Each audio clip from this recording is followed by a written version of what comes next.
So, mga kapatid, ganito, Brother Miguel, Sister Leonisa, no? Andito kami na mga kapatid nyo para tayo ay magpalakasan ng pananampalataya, Brother Miguel. Sa trabaho namin ito, Sister Leonisa, more than 50 years na ako dito. At marami na akong obserbasyon, Brother Miguel. Marami na rin akong napatunayan na pag-ibig ng ating Panginoon. Yung mga kuminsan nawawalan tayo ng pag-asa. Kuminsan pinapanghina tayo, brother, ng kaaway sa pananampalataya. Ngunit ganito mga kapatid, pati yung ating mga karamdaman pinapanghina tayo kuminsan sa pananampalataya. Pero may ipapakita ako sa inyo sa sulat kung paano sila gumalaw habang sila ay nasa matinding kalagayan. Dito sa Bible, mayroong isang babae sa chapter 9 ng Matthew, verse 1 to and then verses 20 to 22. Mayroong isang pangyayari dito, Brother Miguel, na isang tao na hindi na makagalaw. Bedridden na siya. At dito, may pananampalataya siya. Ang ginawa niya ay ganito. Nasusulat ito sa Matthew chapter 9. Verses 1 and 2. Ganito ang sabi niya, Brother Miguel.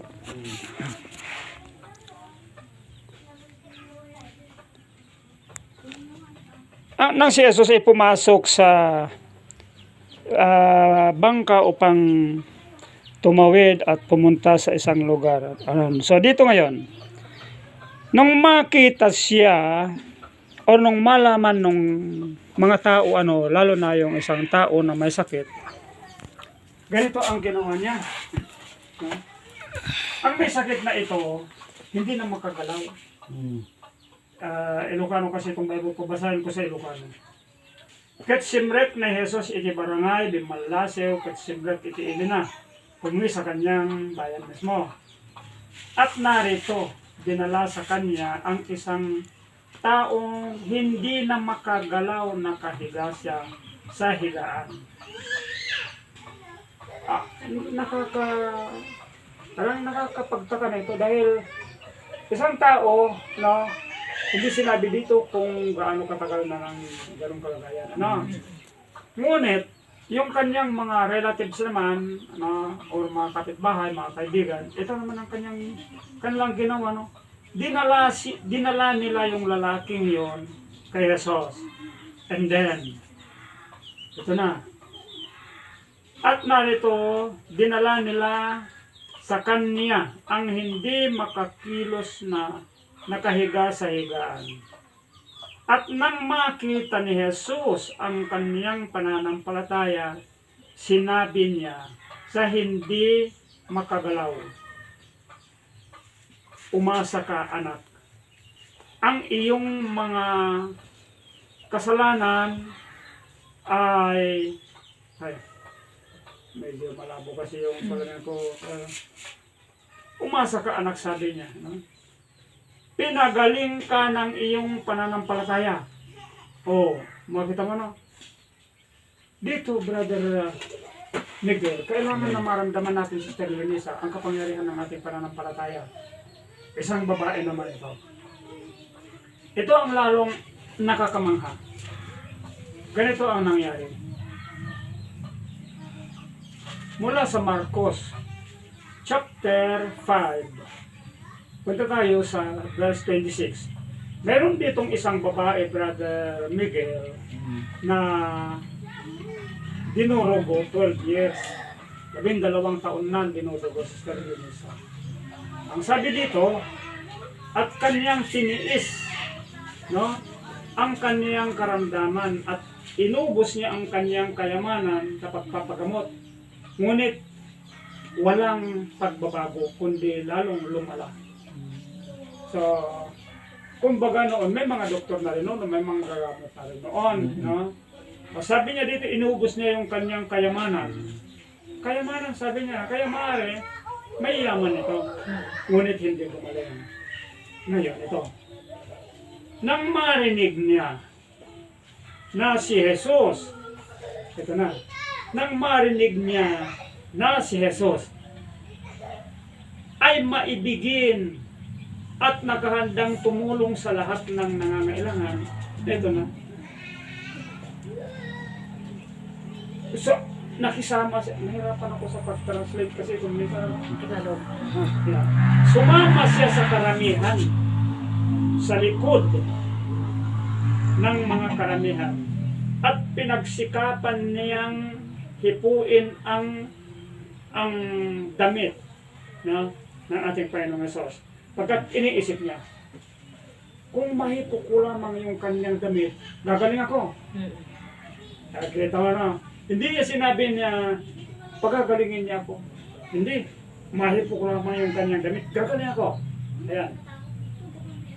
At nung nahipungan niya yung laylayan ng damit ng ating Panginoon, no, eto na, biglang huminto sa kanya ang pagdurugo. At naramdaman niya sa kanyang katawan na umigi na siya. Pakita mo no, tingnan natin naman ang reaksyon ng ating Panginoon. Ito naman.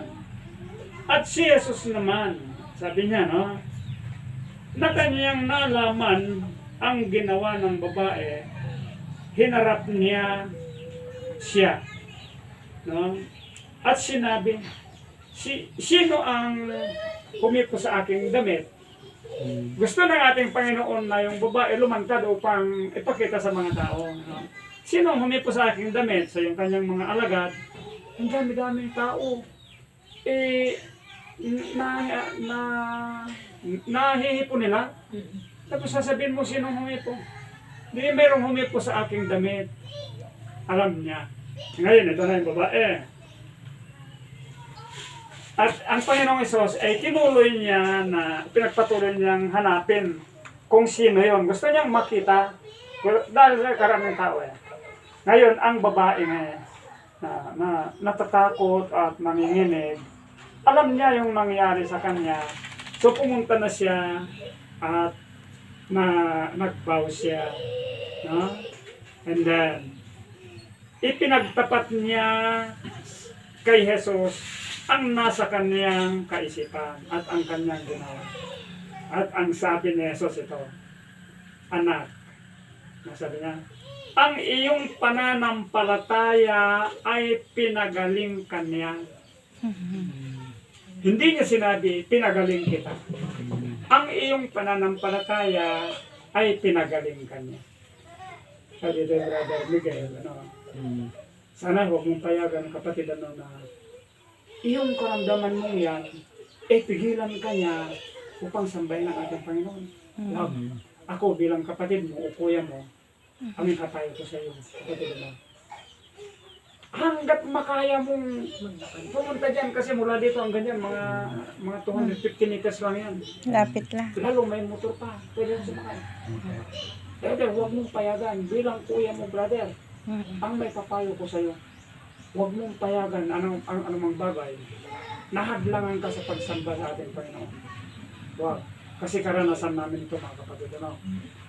Noon, nasubukan ko brother, hopeless na ako noon, alam ko, dahil hindi ako mapagaling, ang sakit ko noon, sakit sa bewang. Bata pa ako, nagkaroon ng sakit ng bewang.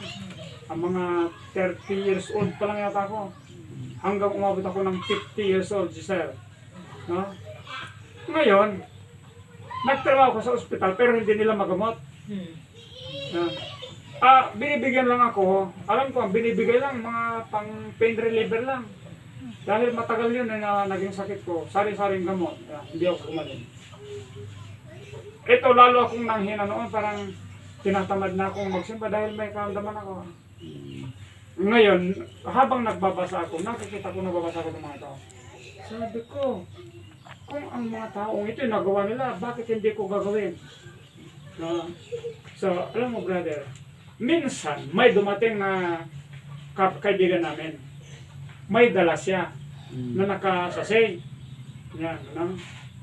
Ngayon, sabi niya, o timplahin niyo ito, inumin niyo, at kung lasang mamatay na kayo. Sabi ko, ano ba naman kung magsalita ka? Hindi, biro ko lang. Kasi na-assign ako sa kanila sa Jones, matagal kami doon. Ngayon, tinimpla namin, ako lang ang uminom. No? So umaga, tanghali, hapon, umaga, tanghali, hapon. Nang mga pangalawang araw na, yung sakit ng bewang ko, naramdaman ko, ano, nagbago ah. Pero hindi ko inisip yon. Ang inisip ko, yung mga iniinom kong gamot, tumatalab na. Nung maubos ko yun, sister, 4 na araw, wala na yung sakit. Ang ganda naman. No? Ngayon, sabi ko, kung yung gamot ang pinanggalingan, sabi ko, bakit ngayon lang, 1 taon na akong uminom ng gamot. Naalala ko ngayon yung binigay niya. Tinanong ko kay sister mo, nasaan na yung supot niya? Ay, nandun sa basuraan. Hinanap ko. Tinignan ko yung label. Yung pala, isa dun na kanyang pinapagaling, sakit ng likod, sakit ng joints, ano, sakit sa ulo, ubo marami.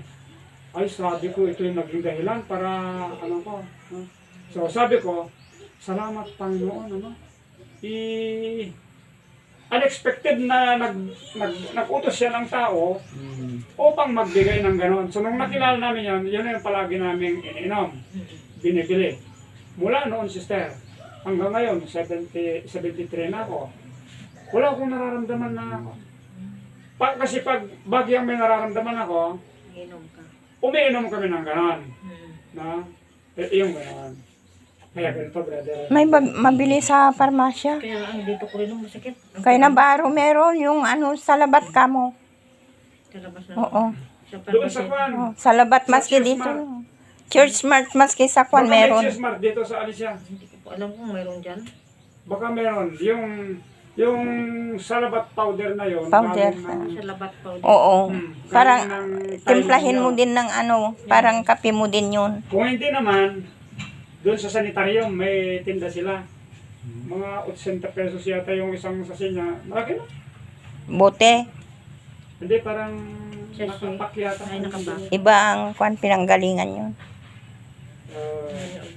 Pero dito, mga kapatid, ano, Yun ang araw-araw mong inumin. ang may advice ko sa inyo, kahit ito, itong rayuman na ito, nakasayan ako sister sa Ilocos. May natagpuan ako, Balbin, na pamilya, matanda na. Nasa, bata-bata pa ako noon, nasa 40s pa lang ako noon. Mga 70s na noon. Ngayon, nung na-introduce ko sa kanya, kasi may label naman, and then, nasubok niya, bumili siya ng, yung dala ko noon na parang 25 na sachet, binili niya lahat na kuha. Hindi na kasya siya nakabot. Yung binigay natin sa mga anak mo. Tininda nila sa butika nila. Yung ginawa natin noon, nakalagay sa garapon, pero yung nakasasay. Yan. Meron naman si Brother Nicolas, hindi ko makalimutan ang kanyang pangalan. 10 years, brother, na nakaupo lang. Dahil din sa ganyan. Dahil din sa ganyan, saka sa bewang. Karpintero ang dating trabaho niya. Ngayon, palagi ko siyang dinadala, nag-aaral kami. Yan. Then nung yun ang sinasabi niya, sabi ko, Dada, subukin mo lang ito. Sabi ko. Dinala ko yun nung Lunes. Babalikan kita, dadalawin ko din kita. Bumalik ako ng Huwebes. Ngayon, diretso lang ako sa bahay niya kasi ganito lang, nakaupo lang palagi sa kanya. Nung umabot ako sa bahay, dumating ako sa bahay nila, wala siya. Sabi ko, Brother, nasaan ka? Andito ako. Akala ko nasa loob ng bahay, so pumasok ako sa loob ng bahay. Dalawa din lang silang mag-asawa. Wala ka naman.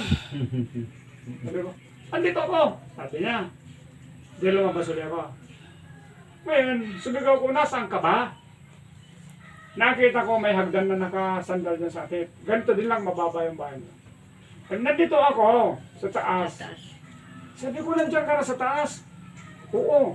Sabi niya. Sabi niya, bumaba siya. Ang ganda, brother, nung binigay mo. Sabi niya, ang ganda. Magaling ako. 10 years na hindi makatayo, hindi makakuha. Oo, brother.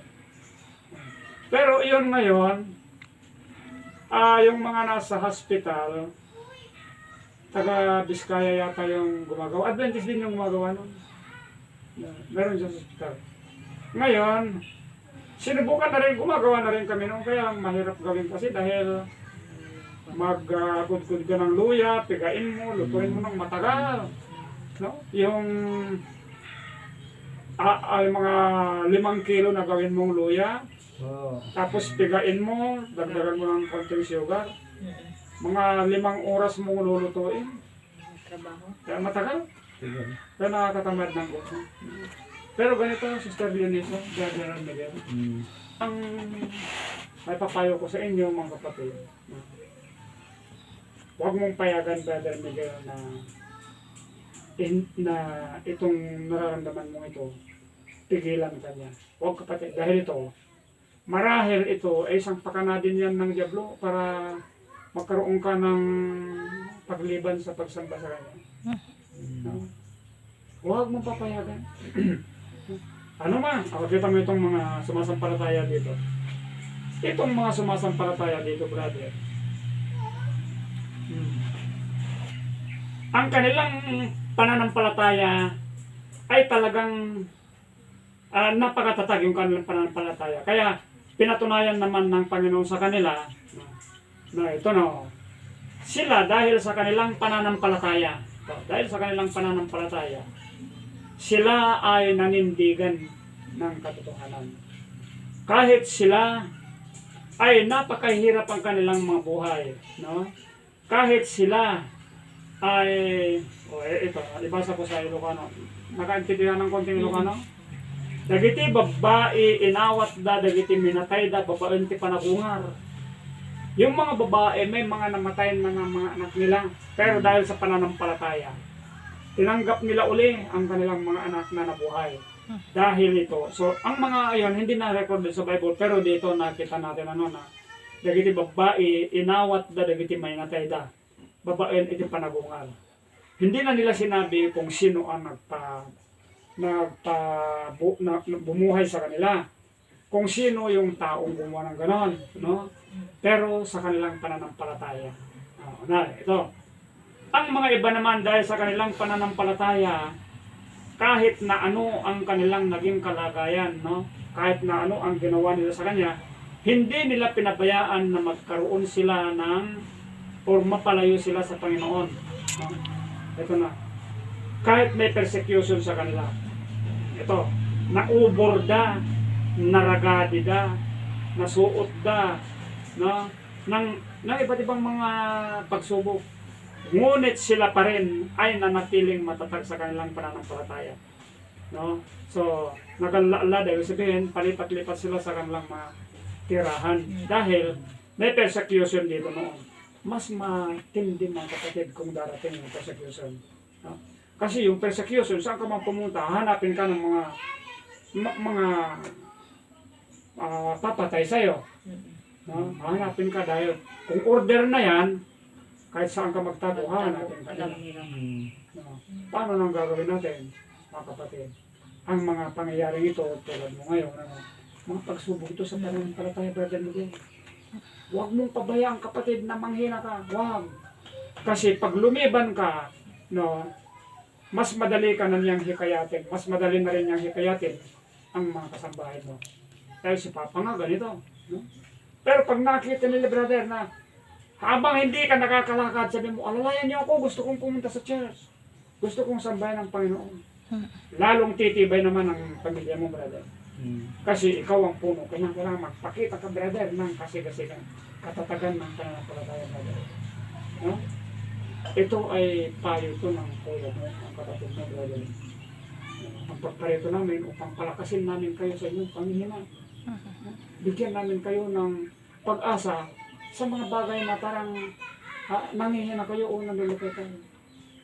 Dahil kung nararanasan man ninyo ito, Siguro, higit pa dyan ang naranasan namin sa pananampalataya. Kaya mga kapatid,